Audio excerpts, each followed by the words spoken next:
Maharashtra BJP की पूर्व प्रवक्ता आरती साठे की बॉम्बे हाईकोर्ट में जज के रूप में नियुक्ति ने एक बड़े विवाद को जन्म दे दिया है। भारत की न्याय प्रणाली की निष्पक्षता पर सवाल उठ रहा है। इंडियन एक्सप्रेस के रिपोर्ट के अनुसार महाराष्ट्र बीजेपी की पूर्व प्रवक्ता आरती साठे को सुप्रीम कोर्ट कोलेजियम ने 28 जुलाई 2025 को बॉम्बे हाईकोर्ट का जज बनाने की सिफारिश की। विपक्ष ने इसे लोकतंत्र पर हमला बताया है, यह कहते हुए कि यह नियुक्ति न्यायपालिका की स्वतंत्रता को खतरे में डालती है। आखिर यह विवाद क्यों? आइए गहराई से इसकी जांच करते हैं।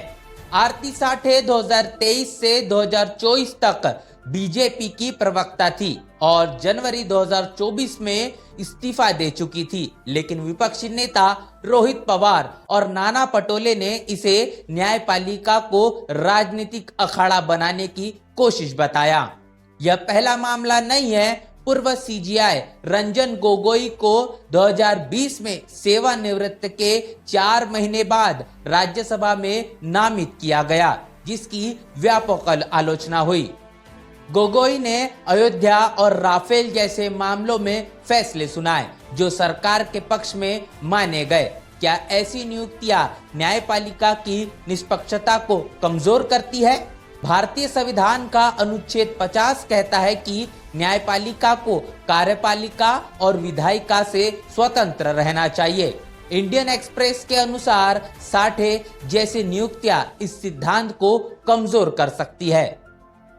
एक्सपर यूजर्स ने जस्टिस दीपांकर दत्त के विवादास्पद बयानों का हवाला देकर कहा है कि ऐसी नियुक्तियां पक्षपात का खतरा बढ़ाती है। इससे जनता का न्यायपालिका पर भरोसा डगमगा सकता है और लोग वैकल्पिक न्याय की तलाश कर सकते हैं, जो कानून व्यवस्था के लिए खतरा है।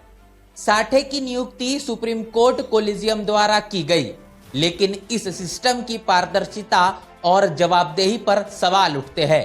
इंडियन एक्सप्रेस के अनुसार कोलेजियम की गोपनीय कार्रवाई और पक्षपात की आशंका इसे विवादास्पद बनाती है। साठे की राजनीतिक पृष्ठभूमि पर विचार हुआ या नहीं, यह स्पष्ट नहीं है। कोलेजियम में देरी और विविधता की कमी जैसे मुद्दे भी है। कई विशेषज्ञ एनजेएसी जैसे पारदर्शी सिस्टम की वकालत करते हैं, जिसे 2015 में सुप्रीम कोर्ट ने असंवैधानिक करार दिया था। क्या बीजेपी से जुड़े अन्य जज है? साठे का मामला स्पष्ट है, लेकिन अन्य उदाहरणों के आंकड़े सीमित है। रंजन गोगोई की राज्यसभा नियुक्ति एक बड़ा उदाहरण है। सीजीआई गवाई ने साठे की नियुक्ति पर सीधे कुछ नहीं कहा, लेकिन इंडियन एक्सप्रेस के अनुसार उन्होंने जजों के पोस्ट रिटायरमेंट सरकारी पद स्वीकार करने पर चिंता जताई। उन्होंने गोगोई का उदाहरण देकर कहा है कि ऐसी नियुक्तियां जनता का भरोसा कम करती है। गवाई ने कोलेजियम का बचाव किया, लेकिन इसकी कमियों को भी स्वीकार किया। आरती साठे की नियुक्ति ने कोलेजियम सिस्टम की खामियों और न्यायपालिका की निष्पक्षता पर सवाल उठाए हैं। संविधान का अनुच्छेद 50 स्वतंत्र न्यायपालिका की गारंटी देता है, लेकिन ऐसी नियुक्तियां इसे चुनौती देती है। सवाल यह है कि क्या ऐसी नियुक्तियां भविष्य में भी जारी रहेगी? क्या हमें एनजेएसी जैसे नए सिस्टम की जरूरत है? और सबसे बड़ा सवाल, क्या हमारी न्यायपालिका वाकई में निष्पक्ष और स्वतंत्र रह पाएगी? अपनी राय हमें कमेंट बॉक्स में जरूर बताएं। बने रहे नेशनल चौपाल के साथ। मिलते नए वीडियो में, तब तक के लिए जय भीम, जय भारत। बहुजन समाज की हर खबर पाने के लिए चैनल को सब्सक्राइब करें, लाइक करें, शेयर करें। नेशनल चौपाल को बचाने के लिए ज्वाइन बटन क्लिक करके चैनल की सदस्यता लें और चैनल को आर्थिक मदद करें।